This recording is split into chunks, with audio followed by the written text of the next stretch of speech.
Dulu pernah ya saya memberikan pengajian di satu tempat.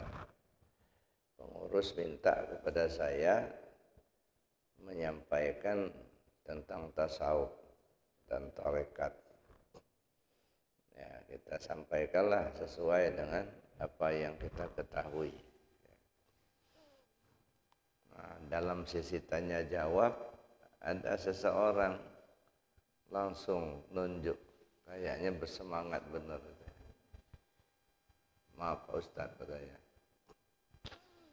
tarekat itu bid'ah, tasawuf itu enggak ada di zaman Nabi dan enggak ada hadisnya.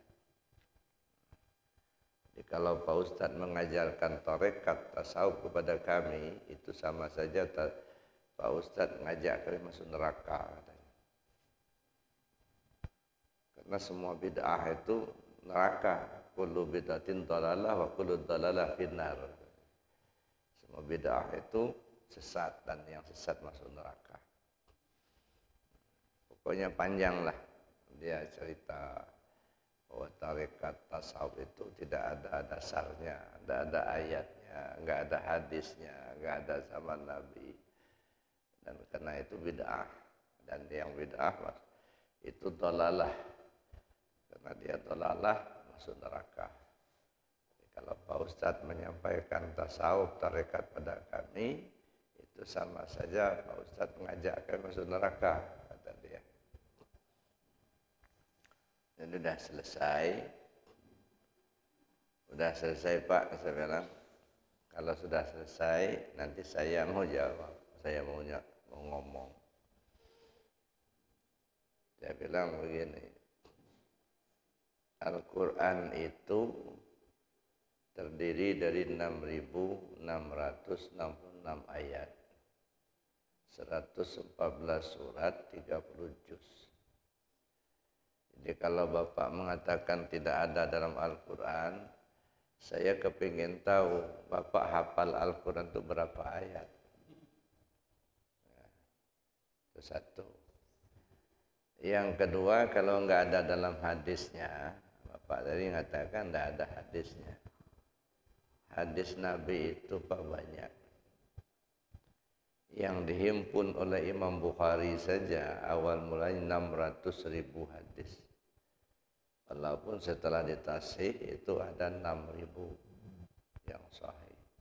6.000 hadis dari Imam Bukhari saja itu.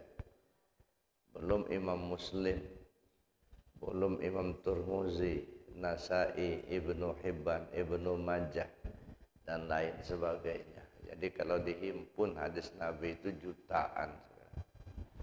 Jadi kalau Bapak mengatakan enggak ada hadisnya, saya kepingin tahu Bapak hafal hadis berapa biji.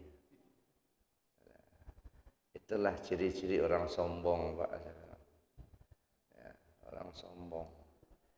Bapak mengatakan enggak ada ayatnya.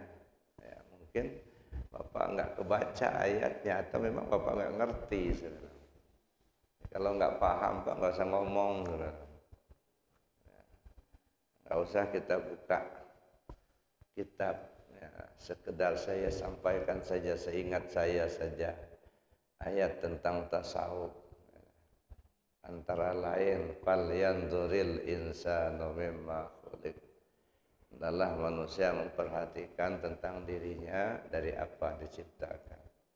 Itu urusan tasawuf, Pak. Ya. Urusan tarekat, wazkur rabbaka fi nafsik tadarruan wa khifatan wa dunal jahri minal qawli bil ghudwi wal asal wa la takum minal ghafilin. Itu urusan tarekat. Wa fi anfusikum afala tubsirun, itu juga tasawuf. Nahnu aqrabu min hablil warid, itu juga tasawuf. Nah, jadi kalau mengatakan enggak ada ayatnya, berarti Bapak enggak ngerti sebenarnya. Nah, ini contoh-contoh orang sombong. Nah, kalau enggak ada hadisnya banyak sekali, Pak. Hadis-hadis Nabi yang bercerita tentang tasawuf, tentang tarekat. Salah satu contoh sebenarnya hadis Nabi tentang tasawuf. Ya. Nabi mengatakan, ana minallah wal alam minni. Saya dari Allah, alam semuanya dari saya. Coba Bapak pahami itu. Gimana ceritanya kok Nabi mengatakan ana minallah wa alam minni. Al-insan siri wa ana siruhu, kata Allah. Itu hadis qudsi. Manusia itu rahasiaku, aku itu ya rahasianya manusia. Itu hadis itu. Itu juga banyak sekali. Ya. Jadi kalau kita bongkar semua ya nggak selesai semalam, Pak. Nah, jadi kalau nggak ngerti sebaiknya nggak usah ngomong, Pak. Nyesatin orang. Rupanya saya lagi menyampaikan itu dia langsung bangun, langsung pergi dia. Nah, saya nggak ketemu lagi sampai sekarang. Nah, jadi itu banyak orang-orang yang berpendapat seperti itu. Tidak paham tetapi sudah menjustifikasi bahwa itu salah, itu bid'ah. Jadi menurut Imam Asy'arani di dalam kitabnya Jami'ul Usul fil Awliya, iyyaka an taqula tariqus sufiyah lam ya'ti biha kitab wala sunnah wa inna kufur.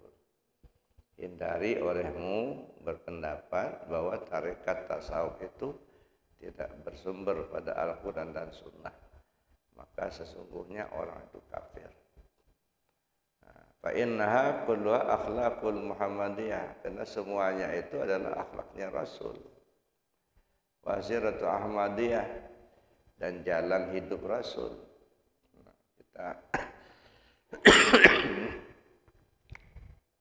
Kita tahu bagaimana Rasul sallallahu alaihi wasallam beruzlah ya, di Gua Hira sebelum beliau menerima wahyu. Berapa hari beliau beruzlah di situ. Ya.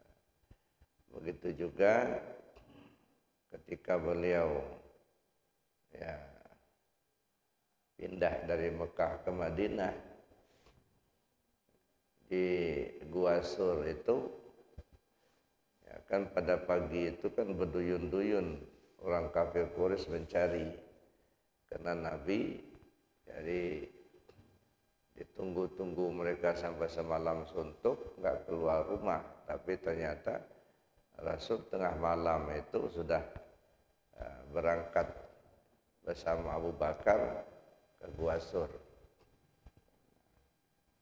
Mereka istirahat dulu di sana sebelum melanjutkan perjalanan ke Madinah.